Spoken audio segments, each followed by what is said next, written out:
Sabe aquela sensação de que, por mais que se estude inglês, o conhecimento parece que escorre pelos dedos? Pois é. Hoje vamos dar uma olhada em uma metodologia que promete transformar justamente essa frustração em fluência de verdade, mudando totalmente o foco do aprendizado passivo para um aprendizado ativo. O nosso roteiro de hoje é bem direto ao ponto. Primeiro, a gente vai encarar de frente um problema que muita gente que estuda inglês conhece bem. Depois, vamos descobrir a filosofia por trás da solução, conhecer as ferramentas que colocam tudo isso em prática e, claro, ver como, no final das contas, tudo isso leva a uma comunicação muito mais segura e real. Vamos começar por uma cena que, para muitos, é bem familiar, né? Aquela frustração de sentir que, poucas horas depois de uma aula, uma boa parte do que foi visto simplesmente evaporou. É aquela sensação de desligar, mesmo estando ali, presente de corpo.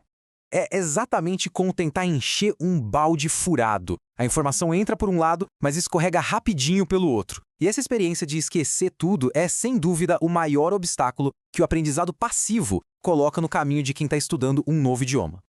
Então, como é que a gente conserta esse tal balde furado? A metodologia da Academia BSB vai direto na raiz do problema com uma mudança de perspectiva fundamental. A responsabilidade pelo aprendizado precisa ser dividida. E aqui, olha, tá a grande virada de chave. A sala de aula não é o ponto final, ela é o ponto de partida. É ali que o professor vai descomplicar o conteúdo, deixar tudo mais claro, mas o aprendizado de verdade, aquele que fica, ele acontece quando o estudante assume o controle e trabalha com esse material fora da aula. Essa frase resume perfeitamente a filosofia. É uma parceria, entende? O professor ilumina o caminho, mas é o estudante quem precisa caminhar, quem precisa percorrer essa jornada de assimilação.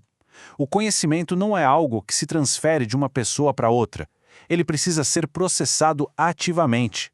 Certo, mas como é que essa filosofia toda funciona na prática? A resposta está numa série de ferramentas chamadas ESHs, ou folhas acadêmicas. Elas são basicamente o guia do estudante para transformar o que foi visto em aula em conhecimento de verdade, ativo. O ciclo começa já na sala de aula, com a ESH 1. Nela, o estudante vai capturando as ideias, o vocabulário, os pontos importantes de pronúncia. Depois da aula, aí o trabalho continua com a ESH 2. E aqui a tarefa é outra: organizar ativamente todo aquele vocabulário em categorias gramaticais. O que é substantivo, o que é verbo, adjetivo e por aí vai. Da organização, a gente passa para a criação, com a ESH 3. Isso aqui não é só um lugar para mais anotações, não. É um espaço para construir. Aqui, o estudante é incentivado a usar aquele vocabulário que acabou de organizar para escrever, para dar vida às próprias ideias. Então, o ponto central é esse ciclo de 3 etapas: capturar, organizar e praticar. Não são passos isolados, de jeito nenhum. É um fluxo contínuo que transforma aquelas anotações que poderiam se perder em um conhecimento sólido, pronto para ser usado. E o resultado disso tudo é brilhante. Cada palavra nova deixa de ser um item solto e vira um bloco de construção. Com esses blocos em mãos, o estudante ganha o poder de construir as próprias frases, os parágrafos e, no fim das contas, conversas inteiras com muito mais confiança. Bom, depois de fortalecer a escrita, o método avança para outra habilidade que é essencial: a escuta ativa. E isso é feito com uma ferramenta super poderosa: podcasts gravados de cada aula, que são analisados com a ajuda da S4. Essa aqui é a ESH 4. Pensa nela como um guia estruturado para transformar a audição passiva de um áudio de revisão em uma análise ativa com várias camadas. Cada sessão dela tem um propósito bem claro para aprofundar a compreensão. Olha só a profundidade dessa análise. O processo guia o estudante por 6 etapas, que vão desde identificar palavras específicas, passando por transcrever frase-chave, mapear a conversa e até adicionar as próprias ideias à discussão. Não é só ouvir, sabe? É literalmente dissecar o áudio para extrair o máximo de aprendizado dali. E um detalhe que parece pequeno, como anotar o tempo exato em que uma palavra apareceu, tem um valor imenso.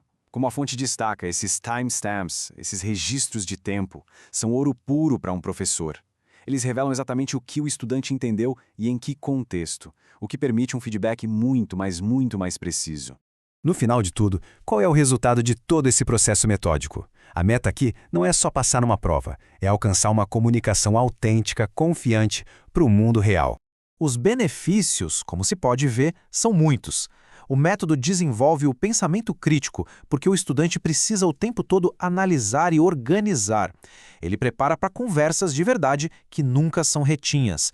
E, acima de tudo, ele constrói aquela confiança que não vem de decorar, mas de realmente assimilar e saber usar a língua. Então, fica aqui a reflexão. E se aprender um idioma não for sobre memorizar, mas sobre construir? Ao trocar a passividade pela ação, o estudante deixa de ser um espectador e se torna um arquiteto da sua própria fluência. A gente fica por aqui